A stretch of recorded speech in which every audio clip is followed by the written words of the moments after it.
Pred pol rokom som tu behala v oranžovom tričku.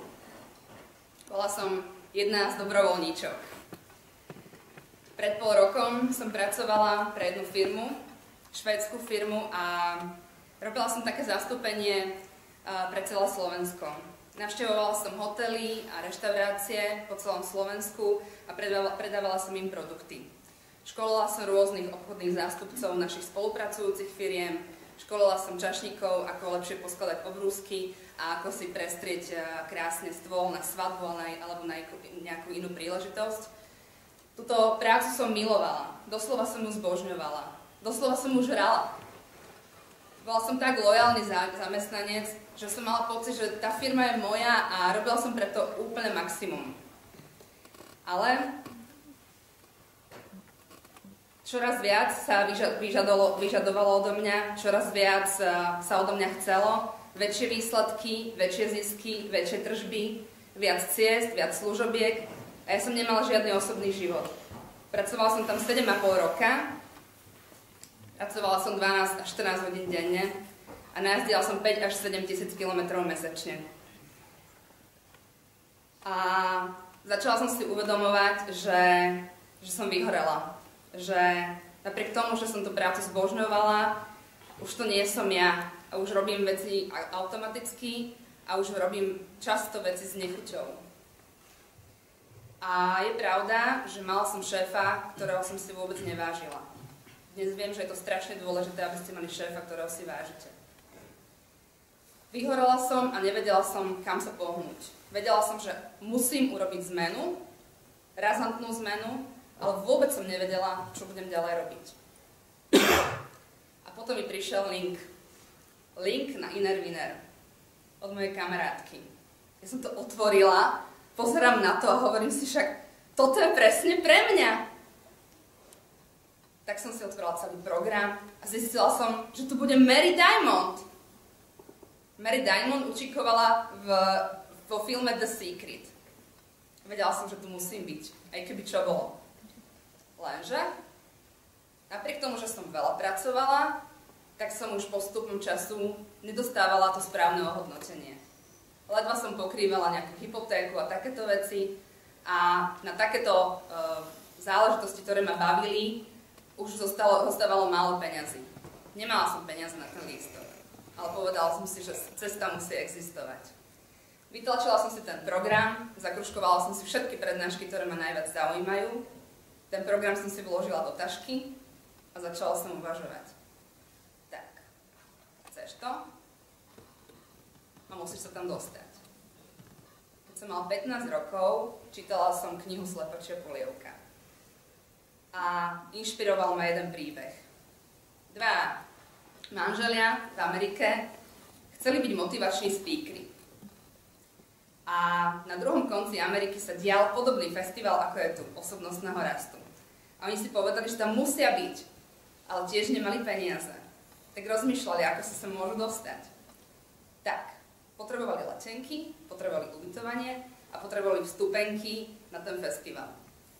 A ako sa v Biblii píše, pros a dostaneš, tak si povedali, že OK, skúsime to, nemáme čo stratiť. Požiadali leteckú spoločnosť o letenky a dostali letenky. Požiadali hotel o ubytovanie a dostali aj ubytovanie. Takže bola ľahká cesta. Požiadali organizátorov o vstupenky a dostali aj tie vstupenky. Tak som si povedala, Barbora, toto je pre teba. Však ja som Barbora z Bratislavy, nepotrebujem letenku, nepotrebujem hotel, mne stačí len tá vstupenka. Tak, fajn. Našla som si organizátorov festivalu, napísala som riaditeľke Ľudske Sinčákovej, že som teda nejaká Barbora, že som sa inšpirovala takýmto príbehom, celé som mi to tam rozpísala a že ju veľmi pekne prosím o jednu vstupenku. Nedostala som ju. Dostala som viac. Dostala som možnosť byť tu na festivale v oranžovom tričku, pobehovať tu a byť dobrovoľničkou. A bolo to najlepšie, čo ma v tom živote mohlo postretnúť. Bola som tu plná nadšenia. Stále som sa rozprávala so všetkými dobrovoľníkmi. Rozprávala som sa s organizátormi. Spoznala som lektorov, spoznala som koučov, spoznala som úžasných, skvelých ľudí. A práve vďaka tomu, že som tu bola dobrovoľníčkou, mohla som spoznať o mnoho bližšie a o mnoho viacej ľudí, ktorí tu boli. Prvý deň som sa prihlásila do šatne, pretože to nikto nechcel zobrať. Ale ja som si povedala, OK, prvý deň budem v šatni, síce možno, že tých prednášok moc neokúsim, ale aspoň to budem mať z krku a ten druhý a tretí deň môžem byť na prednáškach. Spravila som super vec, pretože v šatni som spoznala úplne všetkých. Prišli si tam všetci odkladať kabáty a ja som samozrejme vtipkovala a tak som všetkých spoznala. To bolo úžasné, pretože už potom v sobotu a nedeľu sa rozvíjali ďalšie dialógy a už sme sa spoznávali viacej a spoznávala som ľudí z Toastmasters, dneska som ich členka. Spoznala som úžasné ženy Moniku a Gabiku z Éžien, aj ich som členka. Spoznala som lektorov, ako je Peter Sasin, ako je Igor Orvisky. Spoznala som veľa ľudí a bolo to úžasné. A každý deň, keď som prišla domov, tak som plakala. Od šťastia. To boli také slzy radosti. Ja som doslova nariekala od šťastia. Boli to úžasné veci, pretože mne sa zrazu otvárali také úžasné dimenzie. Ja som zrazu začala zisťovať, že veci, ktoré som si dávno vysnívala, totižto ja som si ten snár, tých 101 cieľov napísala už keď som mala nejakých 17 rokov, len ja som nevedela, čo s tým ďalej. Nevedela som sa pohnúť. Áno, je pravda, že som si pár vecí odškrtla, lebo niektoré veci tak idú samostatne, ale ja som nevedela, čo ďalej. Ja som bola proste v slepej uličke a nevedela som, čo ďalej. A začala som si lepiť na stenku vízií, obrázky som si začala strihať a na moju veľkú skriňu som si napísala 9 takých najväčších, najpodstatnejších cieľov.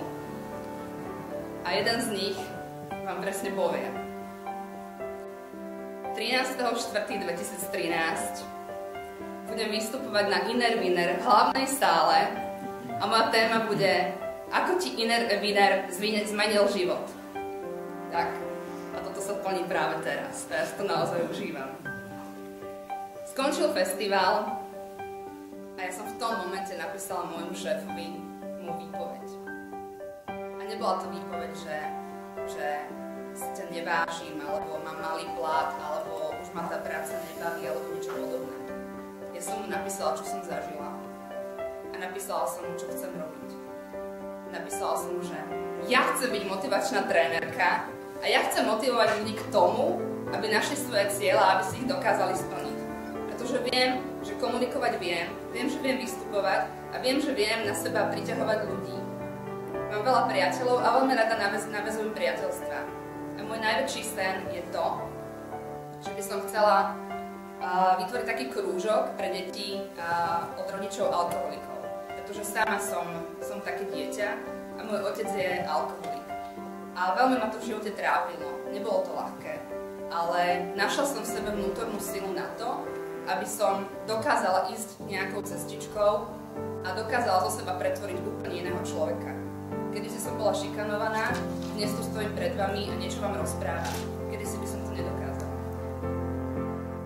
Takže to je môj najväčší cieľ. A čo sa dialo po festivale?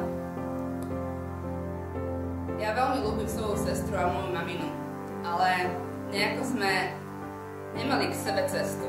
Proste každá sme boli iná. A ja som zistila jednu vec, že ja nemôžem zmeniť ich. Ja môžem zmeniť iba svoj postoj voči ním.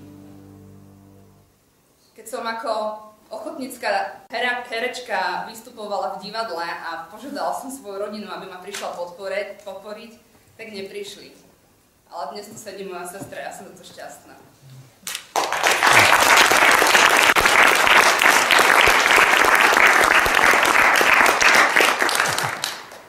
Chcem vám povedať len jedno.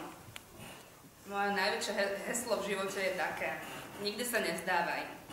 Všímaj si znamenia.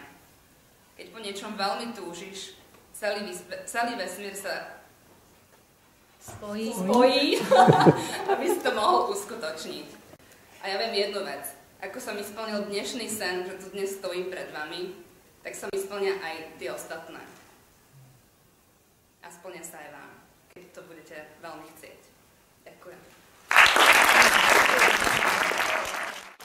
Nechajme sa zahábiť a najlepším rečníkom tohto večera